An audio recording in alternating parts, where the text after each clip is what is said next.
Yo guys, what is going on? Insanity coming back at you today with another Division 2 video, and all this week we've been doing Hype Week for the Division 2 here on this channel, and it has been a hell of a lot of fun thus far. Thank you all so much for the communication, interaction, all the comments, everything that you guys think about my videos.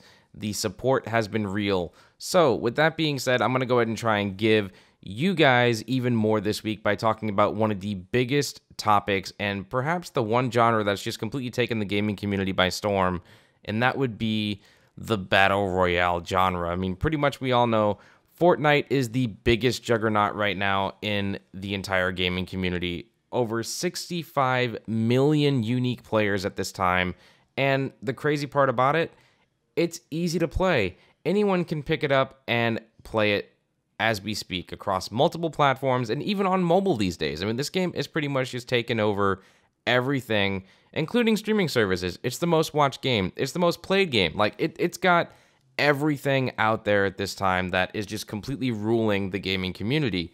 Not to say PlayerUnknown's Battleground is doing bad. It's not. It's still right up there with that game. And of course, you got the older one, H1Z1, which a lot of people are still playing. It just went free to play and out of Steam Early Access. So there you go. There is where things are right now when it comes to the entire major niche of the Battle Royale community at this time. Now, how does a game like The Division 2 try and capitalize on this really awesome, amazing gameplay experience while trying to make it their own? It needs to be unique. It needs to be unlike any other Battle Royale experience. And by doing that, it could create the most amazing BR game out there in the entire world. So with that being said, let's just go ahead and jump into it, how I think Battle Royale would make a splash into the Division 2 and how it could be one of the most unique and amazing experiences added to this game. For now, let's just take a trip down memory lane. Let's take a look at survival for just 1 second here and just try and think for a second, okay, this game mode had PvE, PvP, you get dropped off in the light zone, you fall off your chopper, you're infected with the virus, you got to take medicines to stay alive, you got to eat, you got to drink, and you have to stay warm in the entire game mode. Now, this is a lot of elements and a lot of stuff going on, not to mention if you're playing over in PvP, you have to worry about your other players that are in there with you, up to 23 others for a total of a 24-player server, ready to take you down at a moment's notice. So you have to have a trigger finger that's ready to go, and be aware of all your surroundings along with all the elements that are there to try and kill you. Not to mention the NPCs and the hunters at the end if you make it in the actual dark zone, which is a whole nother situation on its own. So there's a lot of elements here, there's a lot going on, and people have mastered this thing, and it makes for unique speedruns, and it also makes for really fun community engagements, letting them decide your paths and what weapons to use. Now, that's just one thing. So how do you build from this survival game mode to create a much more unique BR experiences for players out there that love the Division for what it is? Well, you have to try and take a look back at the basics. How does Fortnite succeed so damn well? Well, you got to think about it.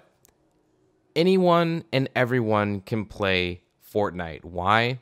Because you don't have to pay for it. It is a free-to-play experience. You can play it on almost every platform right now besides the Nintendo Switch, but hell, it's even on mobile now in testing, so who's to say the Switch can't run it? If it can run on a phone, it can run on the Switch. It's just a matter of time. I'm sure that'll be an E3 announcement.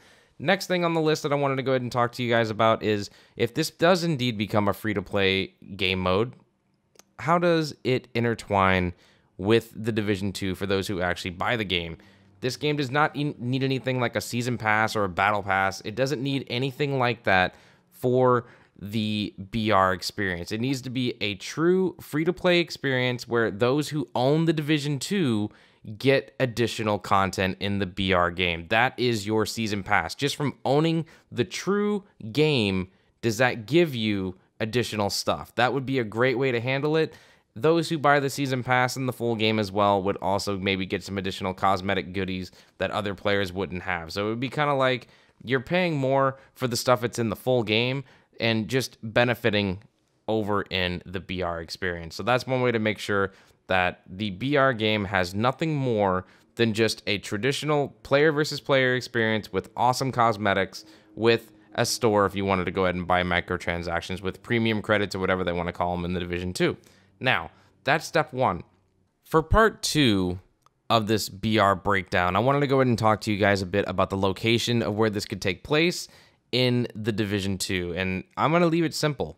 Let's just have it straight up in the dark zone, have no light zone involved whatsoever.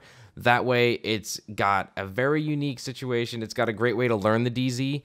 And I think this not only allows you to learn the dark zone ahead of time, but when you go and jump into the full game, if you decide to, you already know the layout, you know where everything is, you know where the landmarks are, and you know how the flow of the dark zone goes, which would be a great advantage to those who may be starting out. Now, the next thing I wanted to talk to you guys about is how the crafting system should work. The crafting in this type of game mode needs to have two things. One, it needs to have the crafting bench like it currently has over in all the hideouts as we speak right now in survival, while allowing players to craft on the fly. They need to have the abilities to craft med kits right there while running around in the game world, similar to what you could do in like Rise of the Tomb Raider, being able to try and make sure that you're able to craft stuff as you're running around, and it would make things more engaging and keep you in the fight in case someone was to come up behind you and just put a shotgun in your butt. Now, that's one thing you need to do. For those of you who are wanting to craft over at hideouts, it's a more high-risk, high-reward situation because if you have a full crafting bench, you get to craft more unique and amazing items, right? So, with that being said, that means characters are going to be camping possible hideouts that have the more unique and amazing gear to ensure that no one else is able to go ahead and pick that stuff up, or they may already have it themselves. That's the other thing you have to worry about. All right, the next thing, the circle. The next thing that we're going to go ahead and talk about for this little BR breakdown is the circle in the BR possibilities in the Division 2. Basically, the circle would act the same way as it does in most other games, except this time it's going to be either the weather elements pushing you in the circle, or it's going to be a viral outbreak that's pushing you in. Once the circle starts breaking down and getting smaller, you will see supply drops that start appearing over inside these circles. There'll be probably 2 at the start, 2 again in the next one, and a few circles thereafter. They're going to stop once it gets to those extra small circles, just to ensure that it's all about player engagement and not about trying to camp a supply drop. In those drops, you do have an opportunity to get things such as high-end gear and one-time use skills, so use them wisely.